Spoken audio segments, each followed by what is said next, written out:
The High Performance Computing Innovation Center is an outreach activity at Lawrence Livermore National Laboratory, making available our extraordinary computational resources and our exceptional scientific talent for industry. I'm Fred Streitz. I'm the director of the HPC Innovation Center, and I'm going to be talking about how we use those capabilities to deliver transformational solutions back to industry. Ultra capability computing and disruptive science. What do I mean by ultra capability computing? We're not talking about casual levels of computing here. We're not talking about a mere dozen times or 100 times or even 1,000 times more capable than the computing that is typically available in industry. What we're making available inside the laboratory is computing that is 4 or 5 orders of magnitude more capable than the computing that is typically found in industry. If you couple that with the ability to do truly disruptive science, what's possible? Almost anything. Computing at that scale is agnostic. It doesn't care whether you're studying a biological system, whether you're studying a financial system, or whether you're studying the energy grid. Computing is agnostic. Let me give you some examples of what we can actually do with that level of computing, and you can see some of the examples of what's possible. So first, let's look at the field of discrete event simulations. Ultra capability computing and disruptive science applied in this space allows us here at the laboratory to, for instance, demonstrate that we can do 500 billion event per second simulations. 500 billion events per second, and we've already demonstrated this. This isn't an academic question. This is something we've done on our computers. There are only about 7 billion people on the planet. 7 billion is a large number, but not on computing of this scale. That calculation proves that we can now think about doing agent-based modeling on a planetary scale. We could actually model the behavior of every individual on the planet. Why would you want to do that?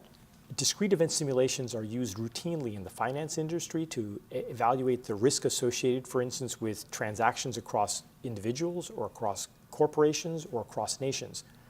Healthcare industry uses discrete event simulations to evaluate policy changes that would affect, for instance, the assignment of beds to patients as they come in, or the efficient allocation of scarce resources. In the energy space, the distribution and generation of power is monitored all the time by using discrete event simulations. And by doing events simulations at the scale that we can demonstrate, you can now look at the effects of policy. You can ask the what-if questions. If you change this, if you change weather, if there's a nation-state collapse, how does that affect the behavior of people? Ultimately, discrete event simulations done at this scale allow you to make smarter decisions, and that is transformational. Let's talk about a different example. Let's look at the field of chemistry and fluid dynamics. The application of ultra-capability computing and disruptive science has enabled us here at the laboratory to, for instance, model the evolution of turbulent structures out to engineering scales and yet do that with atomic resolution. That's extreme scale computing. That's extraordinary realism. Why would you want to model a turbulent structure out to atomic scale? Well, the picture you have in front of you is of two fluids going past each other, a red fluid and a blue fluid. And at the interface, there develops a hydrodynamic instability. This part is well known. If you were modeling this at an engineering scale, you'd be interested only in the rough features of, for instance, the size of the instability as it formed, but you wouldn't be capturing the details of the yellow part in there. If you were to zoom all the way in and just keep zooming into that picture, into those little yellow regions, you would find that there are red atoms and there are blue atoms moving around and bumping into each other. That is atomic resolution for this structure. Why would you want to do that? Turbulent structures appear in all sorts of engineering applications, from automotive and aerodynamics to the design of jet turbine blades. But let's take just one example. Let's take fuel injection inside of a combustion engine. A fuel injector will inject a small stream of fuel into the air that's in the middle of your piston. And as it goes out and interacts with the air, it forms a pattern exactly that you see in front of you. That's a streaming fluid going through air. In this case, the yellow pieces are the combustible part of the fluid. Exquisite control of the composition of the fluid, the composition of your fuel, in that region is what determines how efficient your engine is, how clean your engine burns, how much power you get out of your engine. The ability to control with that level of precision turbulent structures gives you the promise of designing more efficient, cleaner, and more powerful engines that are cheaper to produce. faster results. Those lead to transformational solutions. My final example goes to a completely different space. Let's talk about biological systems. What happens if you model with extreme scale and extraordinary realism a system as complicated as a human heart? We've demonstrated here at the laboratory the ability to model with near cellular resolution a human heart beating in real time. That's game-changing. What can you do with technology like that? Now you can talk about investigating the behavior of drugs that you're in the middle of designing and find out, are they going to be able to operate in a human? Are they going to cause arrhythmias, for instance? Many of the famous drugs that have been taken off the market that have cost companies billions of dollars have failed because although they were very effective at what they were designed for, they had adverse effects on the human heart, cardiotoxicity. Our ability to model at this scale, not just for a single heart, but for millions of potential hearts, enables you to find early that a drug is going to fail.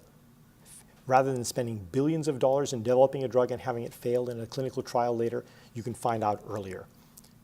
This also opens up the possibility of personalized medicine. The heart that we model is actually topologically accurate to an actual human heart. We used actual data from a human heart in order to generate our model. We can envision now a particular heart, an individual's heart, your heart, being scanned, turned into a computer model, and then we can investigate the effect of a particular drug, a particular dose of a drug on your heart.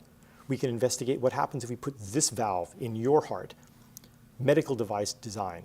All of this happens with simulation capability that allows you to operate with greater confidence. That confidence leads to transformational solutions. At the end of the day, calculations with that scale, extreme scale and absolute accuracy, deliver smarter decisions, deliver increased accuracy, deliver greater confidence, and all of that leads to true innovation. That is what we're offering with the HPC Innovation Center, the ability to work with our scientists and innovate faster. How do we do that? A number of elements have to come together in order for that to work. First, we make available a computing ecosystem that has been built out over decades in the national labs. We offer world-class computing and exceptional computational expertise. We had to develop those. The mission needs of our laboratory require that capability. Making it available outside means you can benefit from some of the experience that we have gained. There's more than that, though. The research culture that exists inside the laboratory is not exactly an academic culture. It's a culture that has built out of the weapons program itself. In an academic research setting, the motivation is to expand the frontiers of human knowledge, to actually work at the very edges of what's possible in science.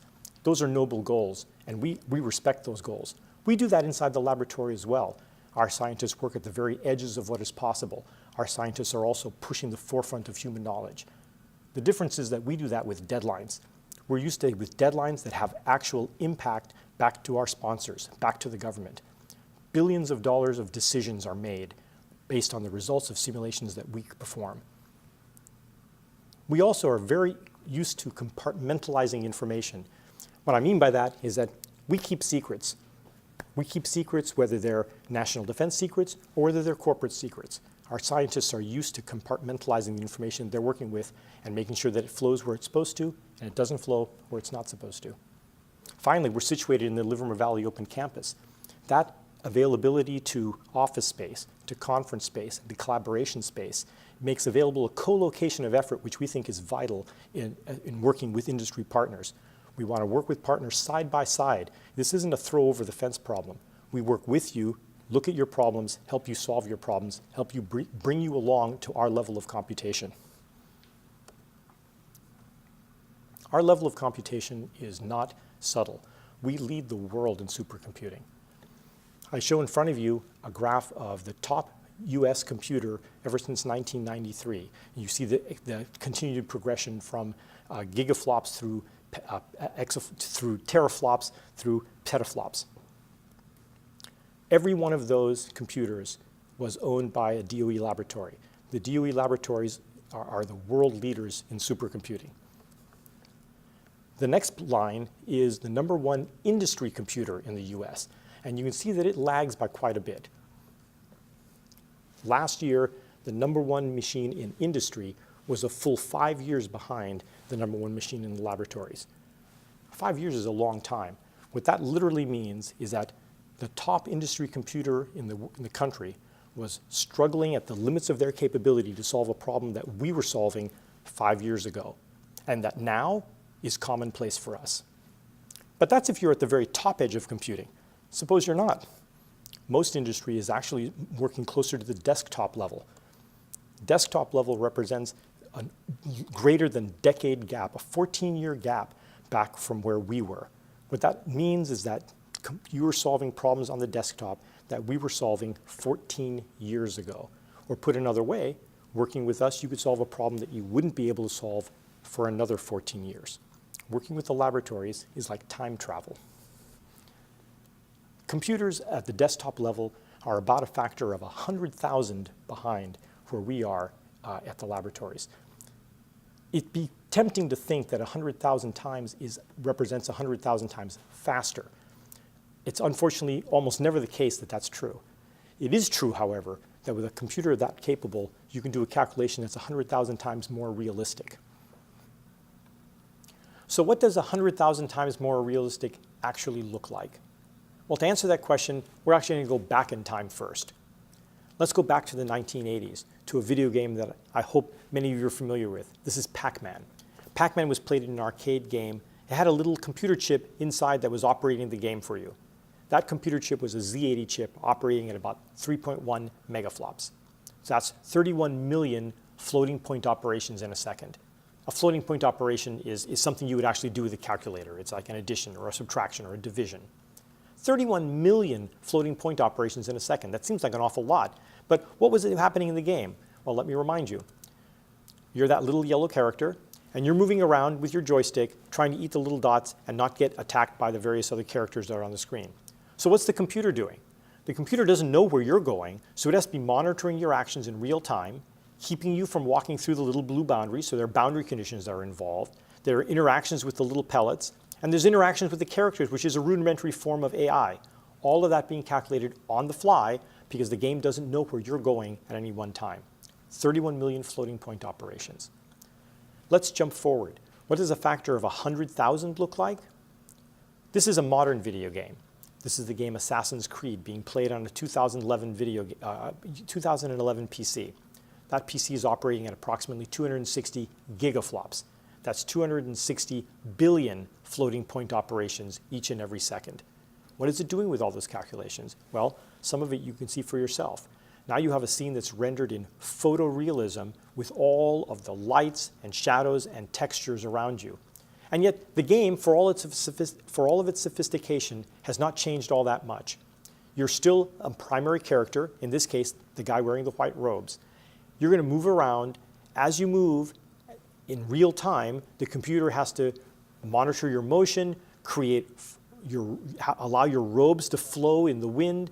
You're going to leave footsteps in the sand as you walk. You're going to interact with the walls, but you can't walk through the walls, so there are boundary conditions. There are characters you can interact with, all of that being determined on the fly as you move the joystick. The game hasn't changed substantially, but the look has. This is 100,000 times more realistic. That's what it looks like. But that's a desktop computer. That's being done at a rudimentary level of computing by today's standard. We're offering computing that's 100,000 times more realistic than that. What does that buy you? Our Sequoia computer at Livermore is a 20 petaflop machine. That's 20 million billion floating point operations each and every second. And what can we do with that? Well, the calculation of the heart that I talked about earlier would happen on that machine. In that particular case, we have a heart that's rendered out to 700 million cells. Each of those cells, you want to monitor the concentrations of the ions of sodium and potassium and calcium. You have to calculate the concentrations, let them diffuse to every one of the cells. The diffusion is controlled by ion channels. There are gating functions which are themselves dependent on the local concentrations. That diffusion reaction equation has to be calculated several million times inside of a time step in order to accurately maneuver the currents. All of that leads to a single heartbeat that happens in 1 second. That requires 20 petaflops of computing. That's 100,000 times more realistic. Factor of 100,000, what can you do with it? Well, whether you're operating in the space of biomedicine or cybersecurity or energy and oil and gas, a factor of 100,000 is disruptive, that capability is revolutionizing, and at the end of the day, that capability is transformational. A factor of 100,000, what can you do with it? Let's talk and find out. I'm sure that there's a lot that we can talk about. Ultra capability computing, disruptive science. The combination leads to transformational solutions. For more information, I recommend you visit hpcinnovationcenter.llnl.gov, and I thank the Industrial Partnerships Office for the opportunity to present.